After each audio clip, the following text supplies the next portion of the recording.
Hey, what's going on YouTube? So I got a little bit of a tutorial type video, and I apologize for like any kind of poor quality going on. I am using a new phone that I got, so kind of trying it out, kind of not having much choice because I'm poor and can only afford one SD card, and I put it in my phone instead of my handycam. So the whole actual purpose of this video is well, my computer is in a bit of sad shape right now, and there was a bit of magic smoke that was let out the other morning. So today I'm going to be making a video about how to solve, how I'm going to solve said problem. But first, a quick little intro as to how I did what I did for a temporary solution. Alright, so this was my temporary solution. I left my loop run basically the same as it was. However, I did replace the original return line with this black line for now, and a coffee can, and inside a submersible I don't know, little pond pump or whatever those are called, for basically like your household little decorative water fountains. And I mean, the flow is not the greatest. I mean, it doesn't look too bad until you realize that what's going on here is there's like air pockets galore in the tubing for the CPU. So, I was definitely pretty quick to order my actual replacement part that I needed, and that's where this comes in. So, this is the part that let out the magic smoke the other day. The DDC pump on this is completely toast. It's been dying and getting weak for a while, and literally the morning after I ordered this, it let the smoke out. So, fortunately for me, however, today my new pump came in the mail. Unfortunately, however, it's Molex. Blah. But, I mean, for only like $70, like 75 or so, shipping included. I mean, beggars really can't be choosers, and since I'm poor people, I kind of fall under the line of beggar in this case. But it's it's a Lang DDC 3.1 pump. It's got the nice metal chassis for it. It comes with the O-ring, comes with cooling fins on the bottom. Yeah, you can tell I don't do this very often. But the cool thing is too, which I was actually kind of worried about, because I don't know if it was written in the ad or not on Amazon, but came with hardware. Came with new feet, came with an Allen wrench that I'm not sure what uses that's gonna be to me. Looks like it came with some screws that I'm not particularly sure the purpose of. And of course, phone ain't gonna focus. So, yeah, so I'm gonna make this video basically show replacing the pump on this, just because I found out how to take this apart kind of on a whim. So yeah, let's go ahead and get into it.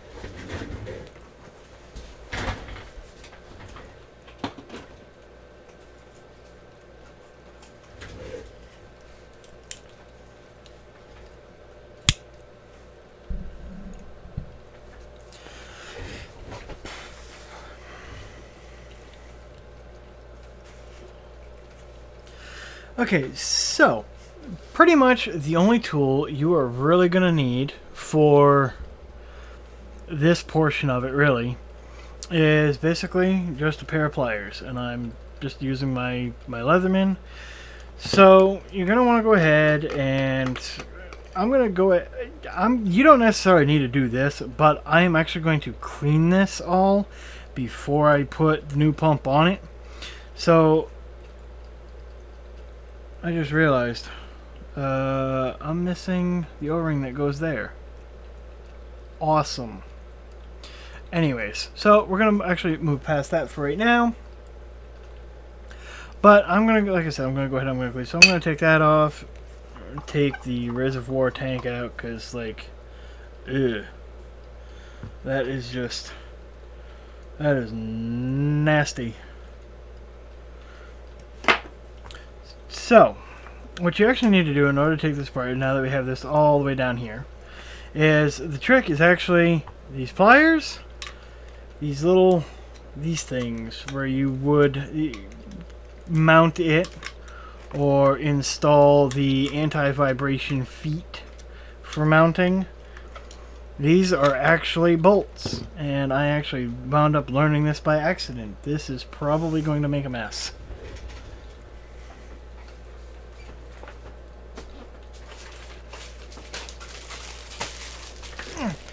And just for the sake of preventing the mess from getting all over my mouse mat, because I'm too cheap to buy an actual mod mat,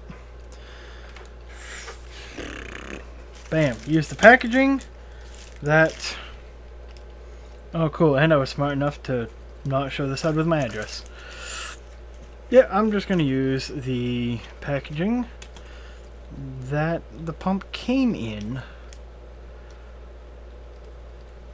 So, yeah, one thing that might actually be somewhat helpful with this is maybe like a pair of rubber gloves, mostly for the sake though of just having better grip, because especially if there's still any water left in this, it will start leaking out as you start taking these out, and your fingers will get wet and therefore slippery. And these particular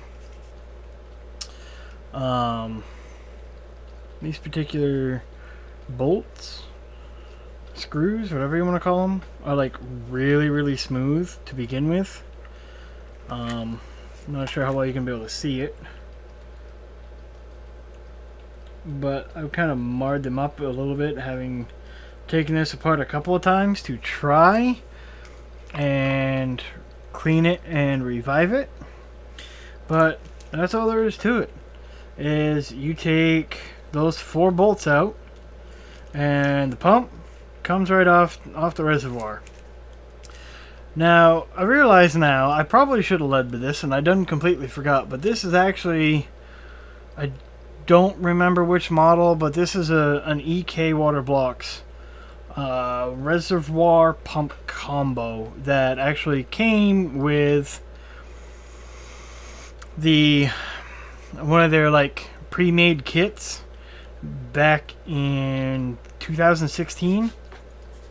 So I mean, I'm not too judgmental about on the as far as like the quality control goes, because this pump has lasted me a little over 2.5 years at this point. So, but this right here, this is your little impeller that just sits in there. It's all magnet driven, yada yada. Well, I guess we'll call it magnet driven, but bam. So I don't know if it is a good idea or not, but this does not look like broken really in any way, except I don't know if that's normal, but, and I don't know how well you can see it on camera. You see basically a little crosshair type dealio in there. That top left corner is smaller than the rest, but in the potential case that that's normal, I'm gonna go ahead and hold on to this just in case, for whatever hoopta reason, the new one has any kind of fitment issues. Or we can also do this. I mean, it's arguably bigger, sits higher, kind of hard to tell.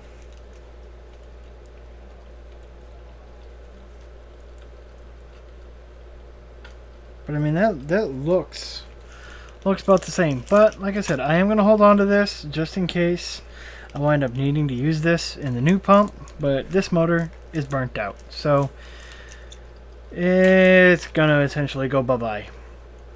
Now, the problem that I have is I'm not an electrician of any kind, and I can actually pull this entire motor assembly out of here like this. So you might be thinking, oh, just swap the power cables over, which I could if I like truly wanted to, but at this particular point I do not care enough. I want my loop and my computer back to normal functionality, the way that it is like meant to be, just so I can stop dealing with this issue, because I've actually been dealing with this issue of this pump being weak for a while. But my issue is that I cannot see, focus, I cannot see anywhere labeled on here what input is what. And I don't know, maybe if I actually pulled the old one apart, maybe I could figure something out. Maybe, who knows? But yeah, these wires aren't labeled. They're not colored. So I'm too lazy right now to figure out the wiring diagram for that. So I'm just gonna put it in like this. I already have a Molex cable on my power supply that I'm using for, or that I do use for lighting. But for the sake of just finishing up this video, so that I don't leave y'all high and dry and I don't have to make this like stupid longer than it needs to be, at this point, let's see, bam, that seems to, you just, yeah, because I make noises like that apparently. And apparently I can go ahead and use the old bolts and just bam, it can go all right back together like so. And then obviously I'm gonna have to tighten it up, but I still need, like I said, I still need to clean it before I actually torque everything down. But yeah, that is how you replace the DDC pump on a EK Water Blocks DDC pump res combo. Hope this video was helpful. If you liked it, go ahead, hit that subscribe button, hit that like button. And every once in a while I do videos like this every time the occasion occurs. But I hope you found this helpful. I could not find this particular information anywhere on the interwebs, so at least not easily. All that popped up was videos of how to like install it and reviews of these things. So here's a teardown. So thanks for watching, and I'll see you in the next one.